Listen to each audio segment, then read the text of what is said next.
Hello friends. आप जानते हैं कि भारत की स्वतंत्रता संघर्ष विश्व इतिहास की एक गौरवपूर्ण अध्याय है। भारत की आज़ादी की लड़ाई काफ़ी लंबे समय तक लड़ी गई, लाखों बलिदान हुए, करोड़ों जिंदगियां बर्बाद हुईं, जनता तमाम अत्याचार सही, पर विरोध का स्वर मंद नहीं पड़ा। भारत को गुलामी की बेड़ियों से मुक्त कराने में शहीद हुए अमर बलिदानियों की एक लंबी फहरिस्त है। आज एक ऐसे ही अमर शहीद को याद करने जा रहे हैं जो 19 वर्ष की कच्ची उम्र में ही फांसी के फंदे को हंसते हंसते चूमे और भारत को आज़ाद कराने तक बार बार भारत भूमि में ही जन्म लेने की इच्छा जाहिर की। वह हैं भारत के प्रसिद्ध क्रांतिकारी शहीद आजम भगत सिंह के आदर्श शहीद करतार सिंह सराभा। जी हाँ, भगत सिंह शहीद करतार सिंह सराभा के उच्च क्रांतिकारी आदर्शों से काफ़ी प्रभावित थे। यहाँ तक कि वह सराभा की फोटो अपनी जेब में रखा करते थे। करतार सिंह सराभा गद्दर पार्टी से जुड़े हुए एक प्रसिद्ध क्रांतिकारी थे।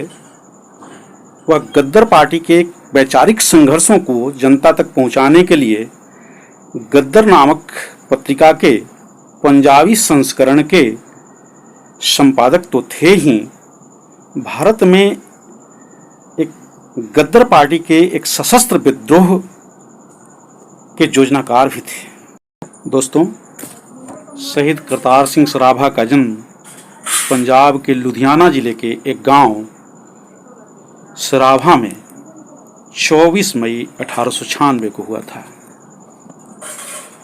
उनका जन्म एक जाट सिख परिवार में हुआ था। अभी उनकी प्राथमिक शिक्षा शुरू ही हुई थी कि सिर से पिता का साया उठ गया और लालन पालन की पूरी जिम्मेवारी दादाजी के कंधों पर आ गई।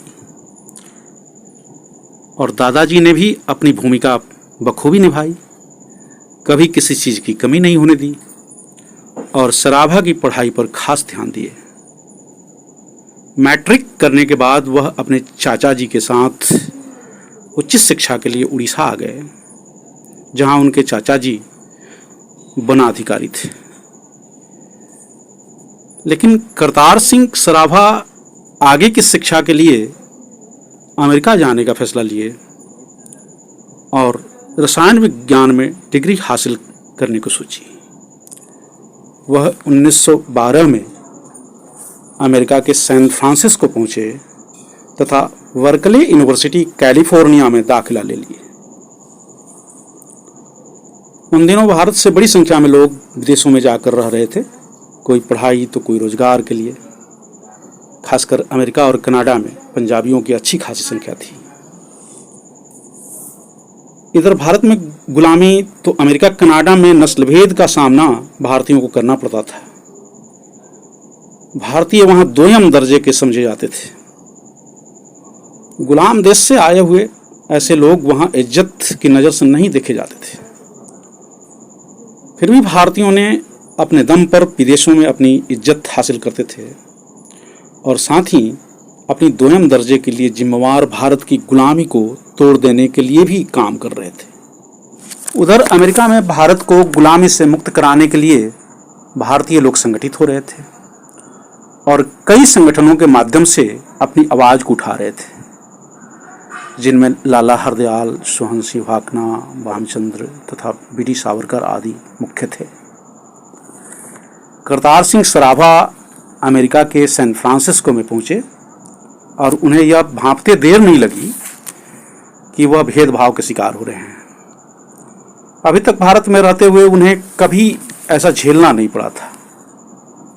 परिवार की समृद्धि अभी तक उन्हें अपमानों से बचाए रखी थी, लेकिन अमेरिका में उन्हें जो कटु अनुभव हुआ वह उन्हें भारत की आज़ादी की लड़ाई की तरफ खींच लाया।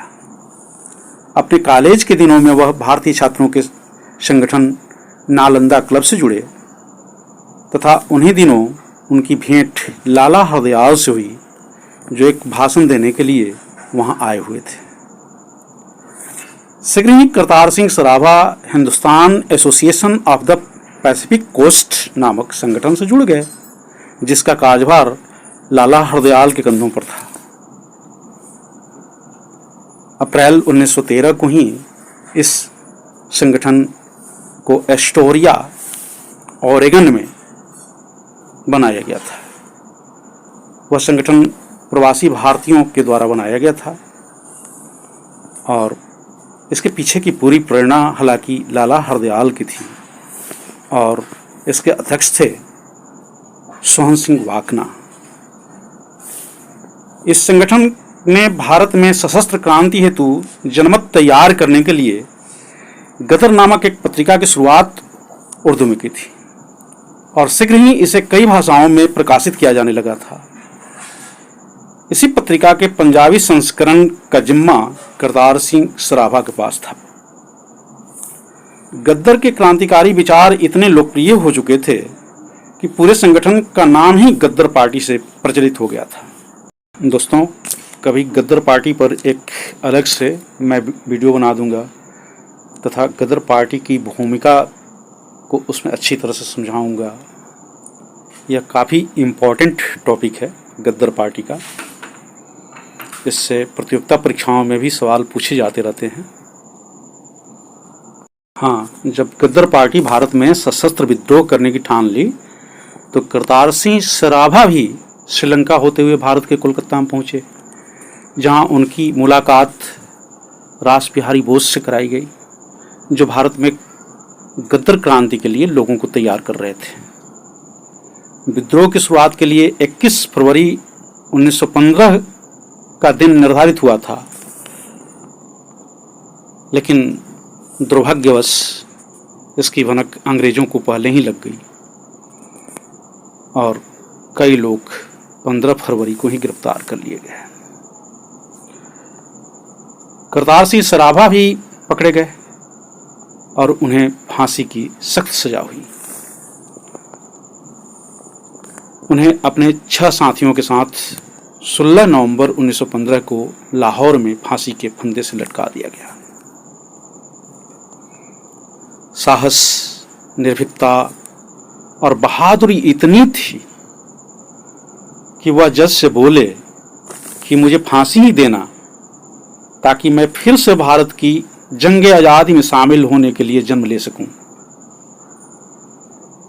एक बार जेल की कोठरी में अपने पालनकर्ता दादाजी के मुंह से जब वह यह सुने कि सभी रिश्तेदार उन्हें बेवकूफ़ समझते हैं, तब उन्होंने दादाजी को समझाते हुए कहा था कि कोई रिश्तेदार चेचक से मर गए, तो कोई हैजा से, कोई मलेरिया से, कोई प्लेग से,